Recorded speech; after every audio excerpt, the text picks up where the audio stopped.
Olá, eu sou Livone e eu sou diletante profissional. Hoje eu vou gravar um vídeo daquela série que eu gosto muito de fazer, que são sobre pintores.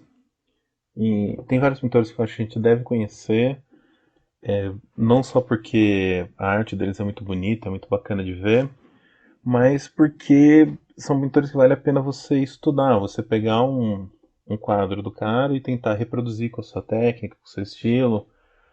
Porque são pessoas que já resolveram ali uma série de questões de composição, contraste, luz. Então é bacana estudar esse pessoal. O pintor que eu vou falar hoje é um ilustre desconhecido, né, assim, por assim dizer. É um pintor russo extremamente famoso na Rússia, extremamente famoso. Só que aquela coisa, a Rússia, ela não é tida como parte do Ocidente, né? Apesar de ela ter sido um player grande na história por causa das guerras, ela não é vista na cultura ocidental. Então, muito da arte russa não chega tanto pra gente. E esse pintor, o Ilya Repin, ele, ele era um grande nome na Rússia, mas ele não é tão conhecido no Ocidente, infelizmente. O Repin, ele viveu de 1844 até 1930, que era a época do regime czarista da Rússia, e ele, durante a vida dele, ele viu a Revolução Russa.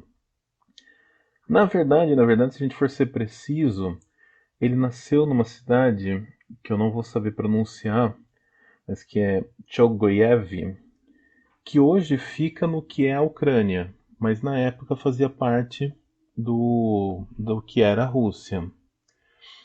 O Repin, ele é conhecido como Rembrandt russo, que eu acho assim, um nome péssimo, né? Porque apesar dele ter conhecido o Rembrandt e ele ter se inspirado no Rembrandt, numa época que ele viajava por vários lugares pintando, o Repin ele é uma estrela por si só, ele é um nome de uma grande importância e ele é um grande pintor, assim, ele é grande demais para ser conhecido como qualquer pessoa versão russa. Ele, a arte dele, quem está vendo no YouTube esse vídeo no canal Diletante Profissional, tá vendo algumas pinturas. Se você está ouvindo o podcast, depois joga no Google o Repin ou vai lá no site diletanteprofissional.com.br que eu vou colocar as imagens e vale muito a pena você ver a qualidade da arte dele, né? O Repin ele teve uma infância muito complicada, né, marcado pela pobreza, ele teve uma educação muito irregular, ele não teve educação formal assim por muito tempo. Foi ensinado em casa pela irmã, pela mãe, aquela coisa de família pobre. O pai era um soldado, recebia pouco. E ele estudou com um pintor local, lá da região onde ele viveu, o Ivan Bunakov. E depois ele foi para São Petersburgo e tentou entrar na Academia Imperial. Mas ele não conseguiu ser aprovado quando ele chegou lá. E daí sugeriram que ele se matriculasse na escola do Ivan Kranskoy, que era uma sociedade de incentivo às artes. Era uma escola que recebia qualquer pessoa que tivesse um pouquinho de habilidade. Ela não era tão exigente quanto a Academia Imperial. Depois de um ano estudando lá nessa escola, ele conseguiu entrar para a Academia Imperial de Belas Artes de São Petersburgo, lá em 1863, e ele estudou lá até 1871. De 1873 a 1876, ele viajou pela Itália, Paris, graças a uma bolsa de estudos que ele ganhou na academia. Nessa academia, ele estudou com um pintor chamado Pavel Kistanikov, que era conhecido por uma qualidade psicológica dos quadros dele, que é uma coisa que o Repin ele se empenhou muito para incorporar. É interessante a gente ver esses grandes mestres, né, da pintura. Eles tiveram professores e se você olha a arte desse professor, você vê e parece que o professor é a cópia ruim do aluno. O que é um pouco triste, né? Porque o Repin você vê que tem uma ligação direta com esse professor dele, você vê que é uma continuidade, mas o Repin ele é infinitamente superior, ele tem uma coisa única na pintura dele que ele ultrapassou o Pavel. É uma coisa parecida com o Sargent e o professor dele, o Duran, que você vê que tem uma ligação nos dois, mas o Sargent é infinitamente melhor. E, mas enfim, a questão é que o Repin ele tentou, ele se empenhou muito para trazer essa qualidade psicológica que o professor dele colocava nos quadros. Inclusive ele virou o mestre dos retratos psicológicos das pessoas e da vida tradicional russa. É interessante, inclusive falando de novo no Sargent, né, que tem um vídeo sobre o Sargent no canal, tem um podcast sobre o Sargent. Esses pintores figurativos, que são lembrados até hoje, eles têm essa característica de conseguir capturar os elementos que dão uma sensação de informação psicológica. É uma coisa bem característica, é uma coisa que dá muita potência e que torna o pintor marcante. E um exemplo disso, né, para a gente ficar em um exemplo, é a pintura do Ivan o Terrível, depois de matar o filho. É um quadro que o Repin fez, que se você está no YouTube você está vendo ele. E assim, quando você olha esse quadro do Ivan o Terrível e o filho, a riqueza dessa pintura é absurda. O fundo ele é quase indefinido, assim, bem escuro, mas numa intensidade muito baixa. E a metade inferior da pintura, que mostra os elementos ali do quarto todos revirados, indicando que teve uma luta, esses elementos eles têm uma intensidade alta na cor. Na verdade, assim, os sinais de luta eles são mais intensos até que a figura do pai e o filho ali. Então, quando você olha para o quadro, o seu olho é atraído imediatamente para baixo, para aquela coisa do tapete meio revirado, meio dobrado, meio amassado. E daí você vai subindo o olho até você se perder ali na figura do pai e do filho, que vai começando a se fundir com o fundo escuro. Quando o Repin fez essa pintura, ele falou uma frase, né, deixou um recado, né? Tenha cuidado com a sua raiva. Você pode acabar fazendo mais mal do que bem. Mas, enfim, o Repin ele é um cara de muitos contrastes, né? Ele passou um tempo com um grupo de pintores viajantes, acreditando nessa coisa de ficar ser meio um errante, mas depois ele volta para a Academia Imperial e acaba se fixando lá como professor e vira até reitor da academia. E um quadro muito marcante, assim, muito que é muito lembrado também dele, que é importante para essa questão do retrato da vida cotidiana, são os Rebocadores de Volga, que é um exemplo de uma cena que ele viu, ele se chocou muito com aquela cena, de ver os trabalhadores numa situação precária, meio como animais, assim, tendo que puxar um barco.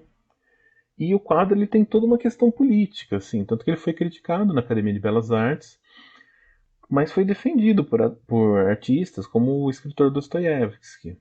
Além dessa questão política, tem uma questão técnica nessa pintura que é muito relevante, porque você consegue ver o trabalho todo bem definido, feito com muita dedicação ali nos personagens, naqueles seres humanos ali da frente.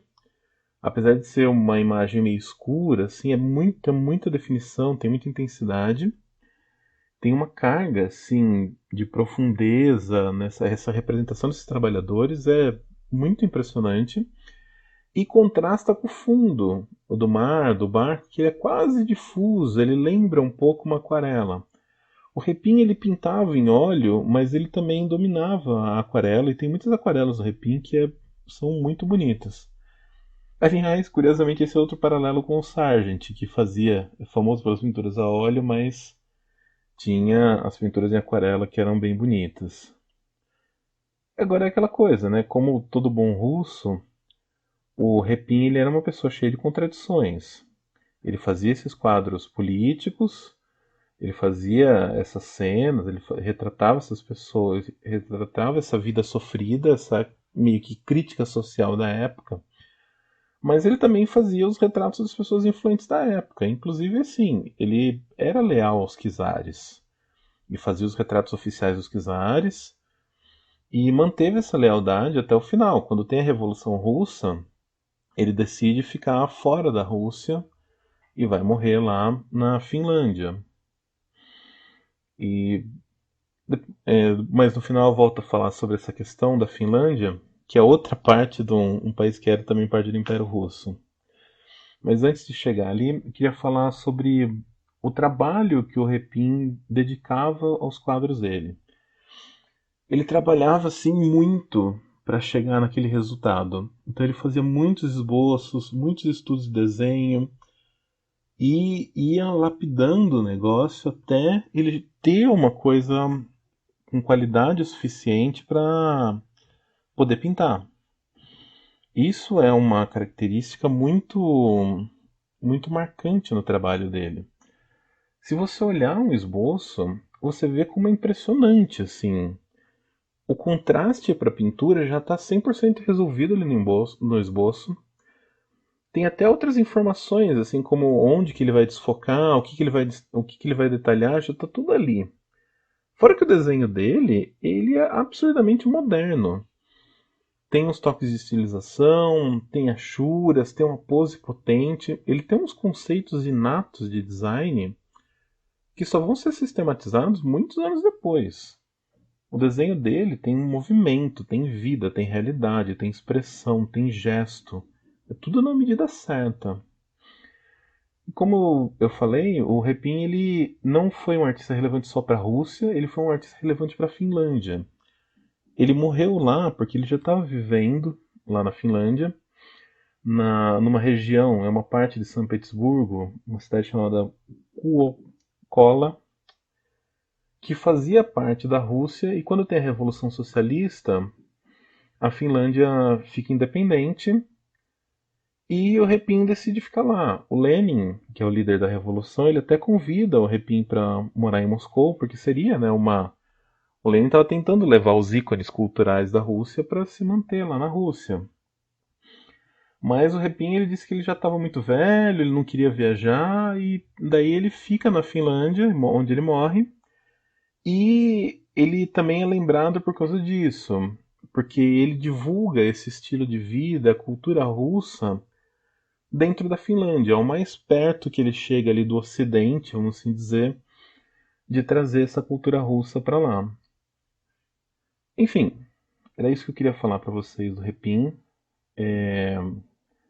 Se eu começar a falar, se eu começar a olhar os quadros dele e analisar, vou fazer um vídeo de 3 horas, então é só meio uma introdução mesmo, é só para aguçar a curiosidade de vocês, para vocês procurarem mais as pinturas dele, principalmente os esboços. É bem legal ver o desenho dele, ver a forma como ele desenhava e tentar aprender com alguma coisa com ele, porque é bacana. Todos esses mestres vale muito a pena estudar e vale muito a pena aprender eles. Então é isso, obrigado. Gostou? Deixa aí nos comentários. Se você quer saber de mais algum pintor que você queria conhecer mais, queria uma análise, deixe nos comentários. E se não, até mais. Valeu!